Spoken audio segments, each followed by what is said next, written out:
Today, on Let's Explore This, we are going to be covering the Coates House. This beautiful house is located in Tarboro, North Carolina. At the time the footage for this episode was gathered, this house was up for sale. Furthermore, it is a house I had the pleasure of touring due to my involvement at the time with the local historic preservation program at the Edgecombe Community College. The National Register document I am going to be using for this documentary dates way back to 1974, and yet now, in 2019, this house is clearly still standing. But is it still standing for all to see? Well, no, but it never was. Sure, it's along a busy highway, but you will not be seeing it while driving by. Yes, it's hidden behind a bunch of trees. You see, the Coates House, it is set in a large wooded lot in the midst of a developed commercial area. It is a picturesque example of the English cottage style of architecture made popular in the mid-19th century by the style books of Andrew Jackson Downing and others. The house, built of brick, laid in common bond, is 2 stories tall and roughly square in configuration. Particularly characteristic of the cottage style is the wide overhang of the hip roof. Here it is accented by the elongated block modillions, Downing aptly called rafter brackets. On all 4 sides, the roof line is interrupted by a centrally placed gable. The roof is pierced by 4 interior end chimneys and capped by a cupola. An ingenious feature of the house is the presence of small vents, each about the size of a brick and covered with an open grate. The vents are placed between the floors and are said to provide ventilation to the structural members. The main or west facade is 3 bays in width, with a full 1-story porch. Chamfered posts with simple scroll brackets do support the hip roof, which does hold the same rafter bracket treatment as the main roof. All first-level openings are as long as the floor and topped by heavy lintels that hold a molded upper edge that rises to a shallow point. Okay, I need to stop there for just a brief minute. Why? Well, I am not certain what the document means by all those openings being as long as the first floor. I am not certain as to how that is measured. So, I don't know, maybe it's measured via the width or length of the floor. Regardless, either way, I don't really see how that could ever be as long as the first floor. Nonetheless, that is what the document says. However, we need to keep moving on. The central entrance consists of a single door with 4 panels, of which the upper 2 are glazed. The door clearly is surrounded by sidelights and a transom, and all its elements are outlined by heavy moldings. The flanking bays, they are occupied by French doors with transoms. Oh yeah. Yeah. I love the French doors. At the second level, though, the windows are quite different. The central bay under the false gable contains a round arched casement window set in a round arch of gauged brick. The window frame is molded, but the sill is plain, as are the blocks featured below the sill. The flanking bays do contain small, trabeated casement windows. The front windows, those, are all fitted with louvered shutters. Okay, unfortunately, we're going to have to pause for a moment again. If you paid close attention to the exterior of the house as I was discussing those windows, you would notice the white discoloration of the bricks on the side of the windows. Now, the document does say the front windows featured louvered shutters. Therefore, I am going to assume that the white discoloration likely means there were shutters there at one time, but what happened to them? I have no idea, but they do not appear to be present today. The windows on the sides of the house are like those of the front, but their placement is a bit different. 2 first-story windows occur toward the center of the house, between the chimneys.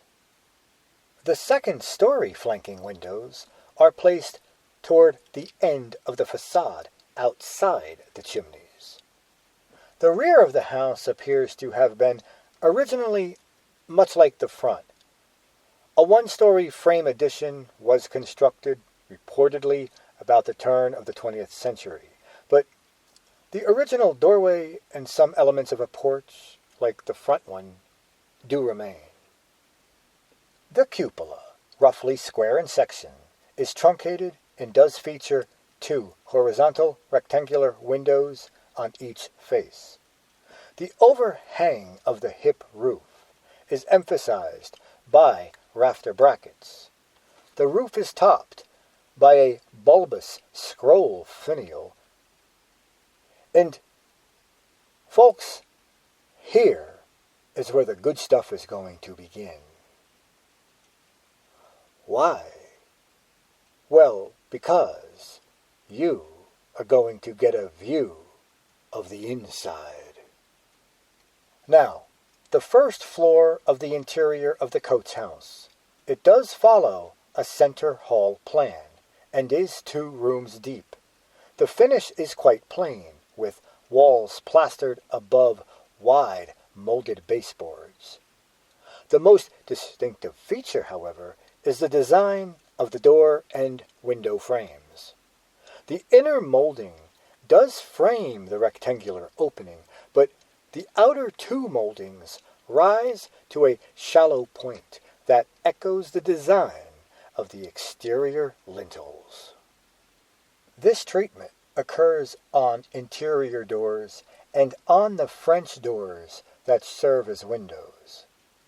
The latter have ingenious movable transoms that provide ventilation. The first floor mantels are said to date from 1910, and they are typical examples from that era. Freestanding colonnettes do flank the fire opening. Similar but shorter colonnettes do occur above the shelf, supporting an upper shelf and flanking a mirror. Applied foliate patterns do ornament the friezes and end blocks. The 2 parlors on the south side of the house are joined by a wide sliding double door. The center hall, which is divided from the rooms by brick walls, is interrupted by a partition wall with a door. To the rear of the door, an enclosed stair rises between the partition walls of the 2 north rooms. The plan of the second floor is quite different from that of the first.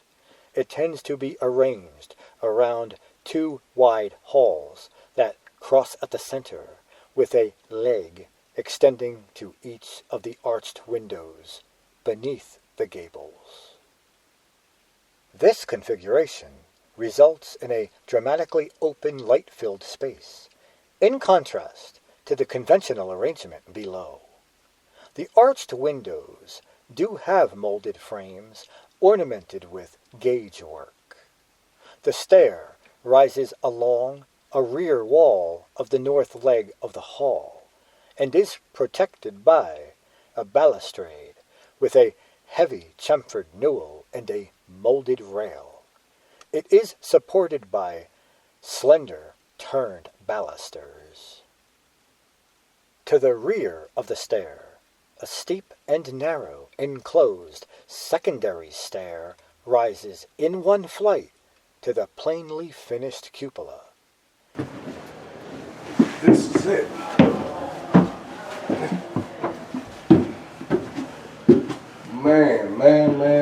Man, look here. This is it. Make no mistakes if you want it. Each of the 4 rooms on the second floor, located in the quadrants marked off by the halls, is lit by 2 small casement windows. All but one of these rooms contains a simple mantel of typical mid-19th century design.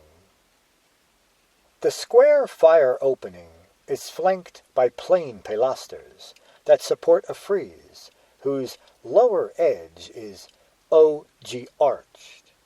The original mantel in the southwest room has been replaced by a small metal one that holds ornamental foliate patterns. Okay, we're going to pause this again, because where is that fireplace that has been replaced with ornamental foliate patterns? I don't really see that, but then this document is from the 70s. Certainly, there could have been a lot of repair work done since then. It is, after all, 2019, and there's also the possibility that I might have failed to catch it. So, we're just going to have to keep moving on. Moving back to the outside and to the rear of the coach house, you will find a brick kitchen with 2 rooms at the first level and quarters above. It has a wide porch on the east side. A frame smokehouse is also present. What the document calls the smokehouse, that little outbuilding with its hipped roof? Lots of people within the historic preservation class that were touring this house, including the professor, were kind of wondering what that building was. Most people said it probably was a smokehouse, and most people agreed, but were not entirely sure. Now, is that true? Well, a document does refer to a building on the premises as being a smokehouse. Could that building be the one they are talking about? Probably, since those are the only 2 buildings on the premises that are also mentioned in the document, even though the document is from the 1970s. I am going to assume, then, it is, or I guess, was, a smokehouse. The construction of the coach house is said to be related to the nearby building in town, the Calvary Episcopal Church, designed by the locally noted architect, William Percival. Thomas H. Coates, the Coates name of which appears to be spelt either with or without an E, was the builder of both structures. The house is located on land bought by Coates on October 10th of 1860. He bought the 3.25-quarter-acre tract from R.R. Bridgers for $1,200. The deed refers only to land in fee simple, with the right-of-way to 1/2 of said street next to said tract, with no indication of a building on it. In this same year, according to a manuscript of Joseph B. Cheshire, the then rector of Calvary Episcopal Church, Mr. R.R. Bridgers, was delegated to wait on Mr. Coates and close the bargain. That bargain was for building a church so far as the subscription would go, $10,500, and for him to report to a future meeting. Cheshire went on to report that work on the church began in the spring of 1860, and that by the summer of 1861, the walls, spires, floor, and roof had been completed. When war brought a halt to the work, $9,275 of that $10,500 subscription had by this time been spent. The church would remain not complete until the fall of 1867. The church in Tarboro was not the only case in Coates had executed Percival's design. In 1858 and 59, he had worked from Percival's plans in constructing a much larger Gothic Revival church, the First Baptist Church, in Raleigh. Also underway from 1858 to 1861 was another major building project, the construction of buildings called the New East and the New West at the University of North Carolina. University President Kemp Battle later described Percival as the architect and Thomas H. Coates, a New England man, as the builder. Battle is said to have recorded that in these buildings, for the first time in university history, heating with other than fireplaces was adopted on Percival's recommendation. Furnaces were placed in the basement of each building, and a hot water system was adopted. The plan proved a failure, not because the principle was faulty, but because there was a defect in the work. Okay, so in 1860, a letter to William A. Graham regarding another university project had this to report. Enclosed, I send you a plan of a belfry drawn by Mr. Coates, which he says can be carried out on the top of the south building. He has examined the fourth story, etc., etc., and gives it as his opinion that the bell can be placed there without endangering the walls. And so, given the scope of Coates' activities at this period, it is quite possible that he built the brick house in Tarboro during and perhaps after the construction of the church there. Coates' whereabouts and activities during the war years, they are not known.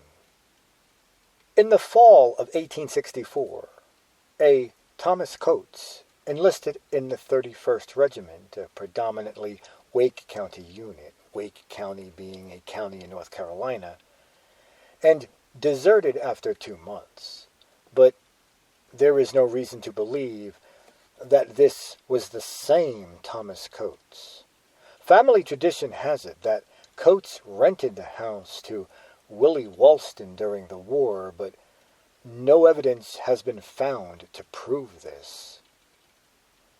It is probable, however, that the house was finished by the early 1860s. Judging from an advertisement apparently referencing the Coates house, one that appeared in the December 12, 1865 Tarboro Southerner, under the heading, Real Estate for Sale, it had this to say. The house is a new brick English cottage, has 4 rooms below and 4 above. Each bedroom has a wardrobe and china closets connect with the dining room. The house is splendidly ventilated from the top and sides, and is perfectly dry in the dampest weather. Has a fine veranda in front and rear, and balconies on each side. The outhouses are splendidly arranged for neatness, taste, and convenience. They consist of a large 2-story brick kitchen containing 4 rooms, 2 smokehouses, one of which may be used for any other purpose. A large brick pantry nicely arranged for coolness in summer. It is sunk about 2 feet below the ground and is filled between the ceiling and shingles with sawdust and charcoal, thereby kept perfectly cool in the extreme heat of weather. A well of water, nicely covered and curbed with brick, is about 37 or 38 feet deep and is said to be the finest in the county, is very soft and light. And at no time during the drought of the past summer it had less than 10 feet of water. There are on the premises a nice carriage house, 2 sets of stables, and a row house, all of which are under one cover. A Yankee pigsty, hen houses, chicken coops, and many other conveniences. The front yard is nicely laid out, has a beautiful carriage drive up to the door, and has many choice flowers and plants. The garden is very fine and is a large one. It has an asparagus bed unsurpassed in the state. The premises contain about 5 acres, and the grounds are well stocked with fruit trees of the choicest kinds. A fine oak grove surrounds the house, making it a most delightful and airy place in the summer. It is situated near the depot in a very healthy and wealthy neighborhood. The house was planned and built by a competent architect. Possession immediately. James Carmer, the one who has appeared to have written the article of what I just said, seems to have been an agent. No deeds from him at the time the National Register document was written have been recorded in Edgecombe County. But, wow, all those outbuildings. And now, there's what? Just 2?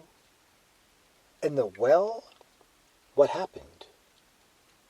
Maybe we'll never know, or maybe some mysterious person in town knows. Who knows?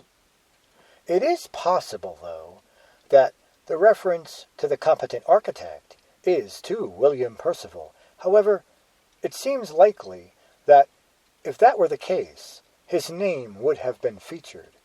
More possibly, it was just Coates himself, who was a builder qualified to make the drawings for the belfry at the south building, who was the architect mentioned. After all, he did later advertise himself as a builder and architect. It is quite possible, too, that he had access to style books in Percival's possession, which may be the source of the fashionable English cottage-style design he used for the house. Although the house is described as new in the advertisement, several details do indicate that it had been inhabited for at least a short time. The reference to the well's faithfulness during the previous summer's drought, the presence of choice flowers and plants, and especially that asparagus bed so unsurpassed in the state, which, given the nature of asparagus, must have taken some years to develop. Wow, historic preservation and botany. Whoever knew they could go so well together? The sale of the house, however, did not take place until April 27th of 1867, when Coates sold the property to Willie Walston. It was described in the deed as the lot on which there is a brick-dwelling house. The deed gave $8,000 as the price of the house and lot, and it described Coates as being of the city of Raleigh. Among Coates' buildings in Raleigh was Tucker Hall, once an elaborate commercial structure designed by a New York architect, but is today no longer standing. It featured a glass and cast iron front and included rooms for the Tuckers' business. It also featured a gaslit auditorium that sat 1,200 people. Coates continued to work in Raleigh. As late as 1879, he was listed there as an architect and builder. The house he owned in Tarboro has remained in the hands of Walston descendants, and in the early 1970s it was owned by a Mr. and Mrs. H.B. Keeler. Now, in 2019, it is up for sale. If you want it, you can have it. That is, if it has not been sold by the time you watch this episode. But do not ask me what the price is. I simply do not know. I doubt, though, if it is cheap by any means. Regardless, the house, the Coates house, is one of the few examples in the state of the picturesque English cottage style executed in brick.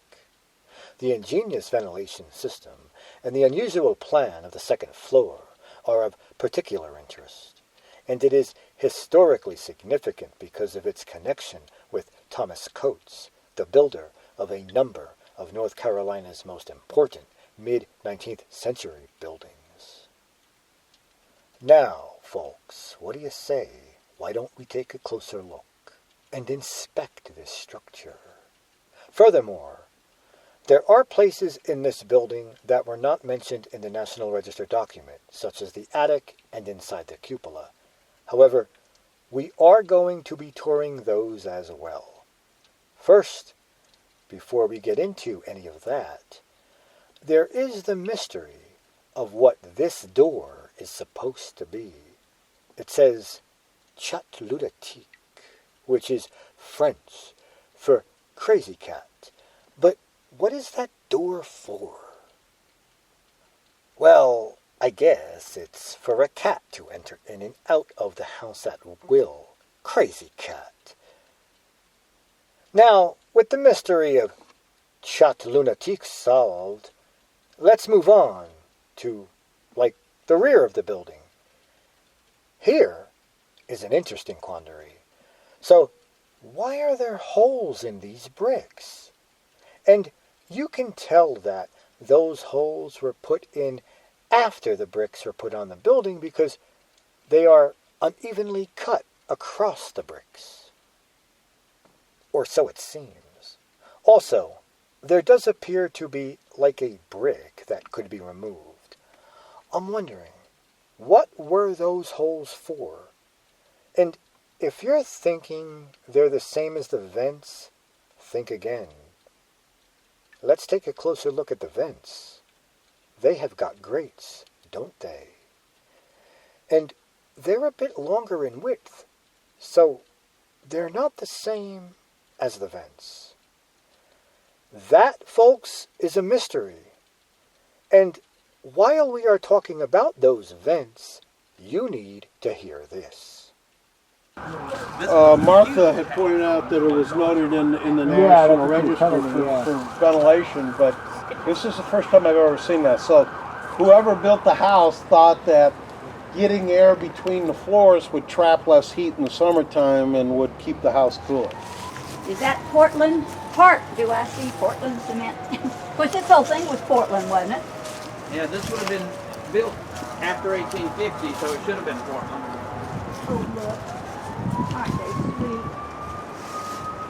sweet? The sweetest little bells. You know what kind of flowers they're in?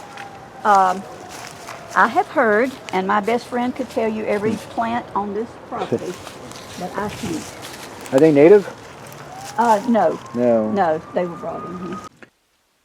Though the document does give reference to the landscape being quite unique, there are elements of the landscape, however, that do appear to have been quite interesting.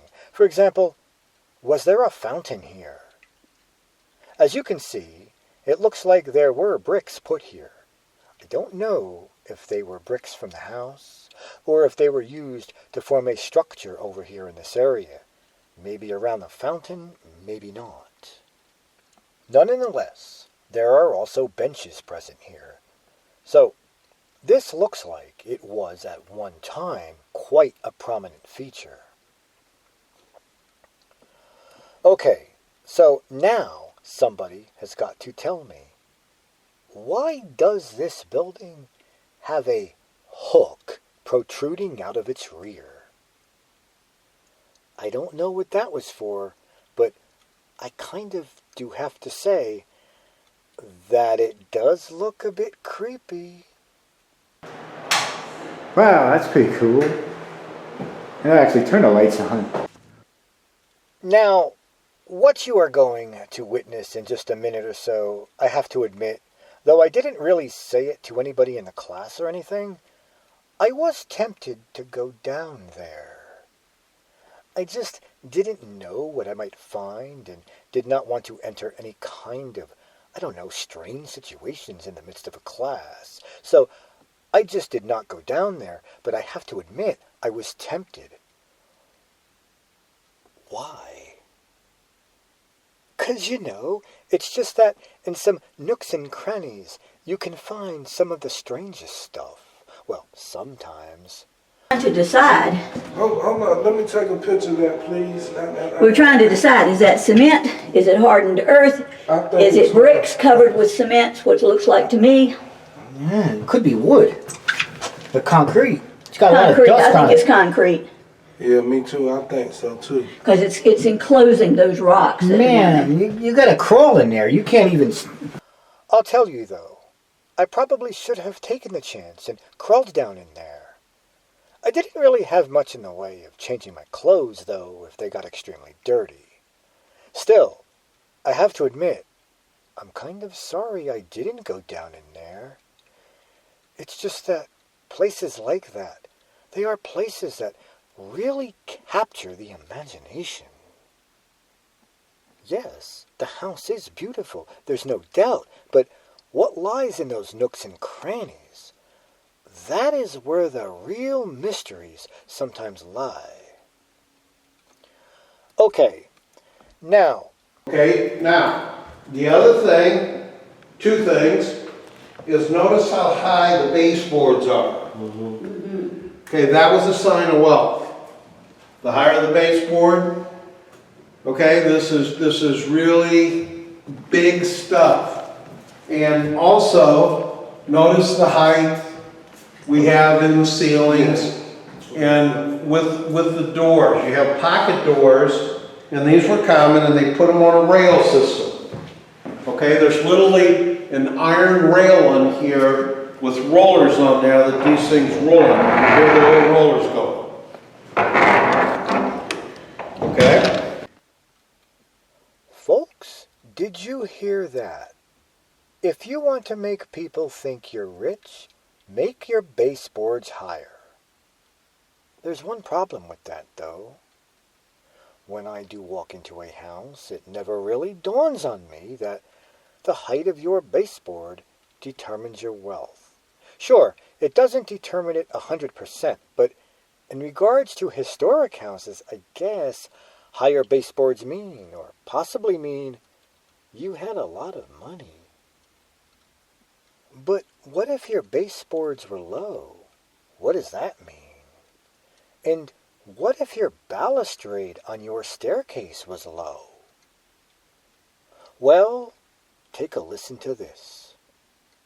Is 3 foot. That's extremely typical of an 1850s, 1860s. And then as you get into the late 1800s, that starts to grow a little bit. Not a lot, but it grows a little bit. But that low is really low. Well, I don't know if it has much to do with wealth, but apparently the staircase here is very low. Very, very, very low. I guess today, though, by code, staircases have to be a certain height, and the balusters must also be spaced a certain length apart. I believe it's like 4 inches, though I'd have to check up on that, but there you have it. A little knowledge of balustrades in staircases.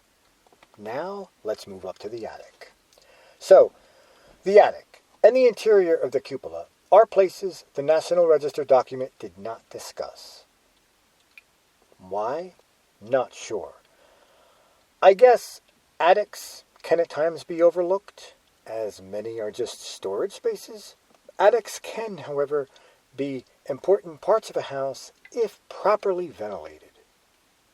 In fact, they can even be used as rooms if the space is right. The inside of the cupola, however, I would think is definitive. Maybe not as much as on the outside, but I suspect it is a defining feature of a building. But I guess that's not always how a house crumbles. Okay, so as far as the attic goes, I do have my headlamp on. Even with that on, it's still a bit dark in here. Sorry about the shadows, but the light is bright. You know how it is. My hand and camera. it's kind of tricky not to get the shadows of those. Structurally, though, the attic does not look bad. If you did pay attention as we walked up the stairs, you would notice that there does appear to be some need of repair. In this house, it has a huge attic with entrances on both sides of the stairs. Overall, the stair to the attic, it is very narrow. That might be because of ventilation, which is what a cupola is often used for. Yes, it's not just all for looks. Now, we'll touch on the cupola more in a bit, but getting back to the attic, as you have been seeing, it has not really been fitted for more than a large storage unit. A lot of the shelves do appear to be newly installed. Before we do move on up to the cupola, however, there is something about old houses you ought to know.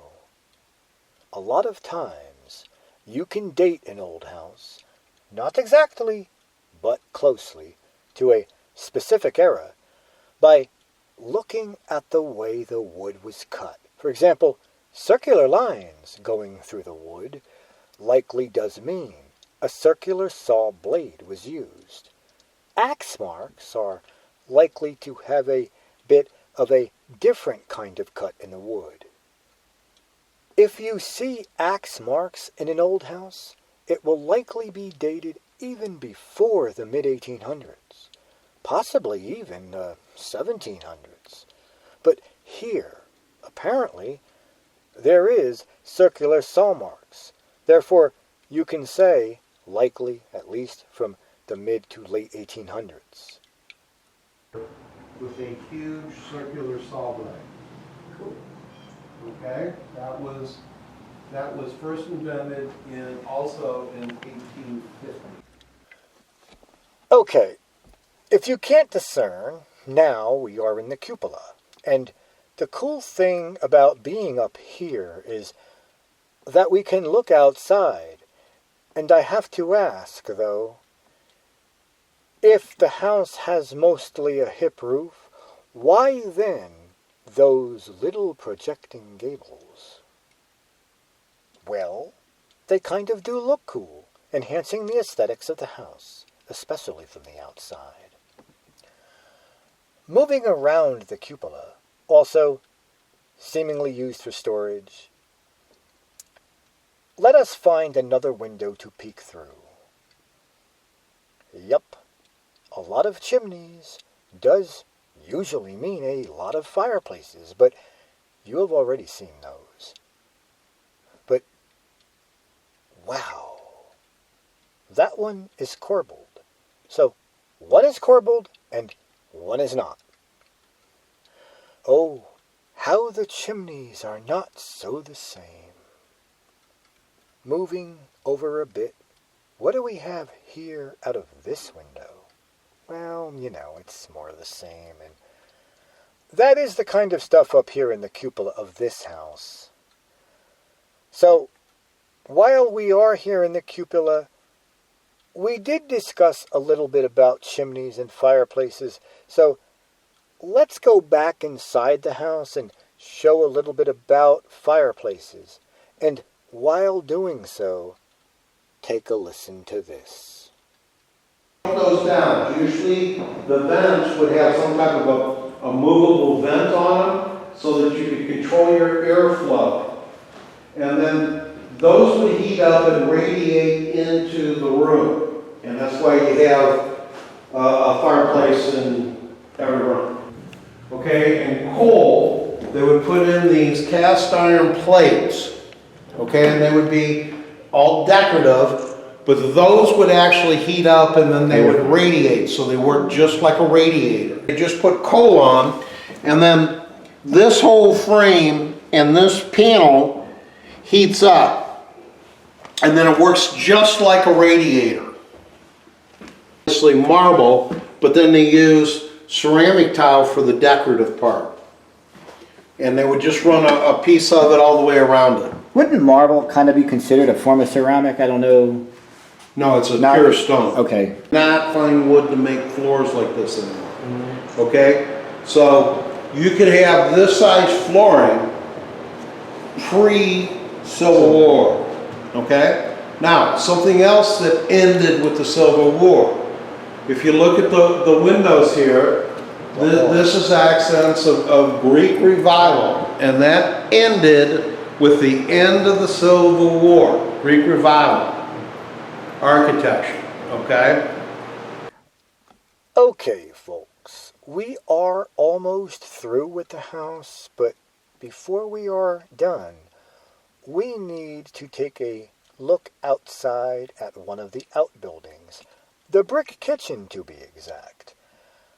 Basically, we will be looking at one side of it because there is a crack here, and for those that do not know, old brick does tend to be rather soft. The mortar can even be quite soft. So if water gets inside and expands, it can crack and spoil the brick. Furthermore, vertical cracks can be a sign of thermal expansion and can happen often in warmer climates. Whatever the case, a crack like this is a bit concerning and should be looked at with a much thorough inspection. Anyhow, with that said, we are going to be putting this house to rest. So, there you have it, the Coates house, inside and out, probably one of the more beautiful houses that I have done to date. Now, folks, you know the drill. The time has come.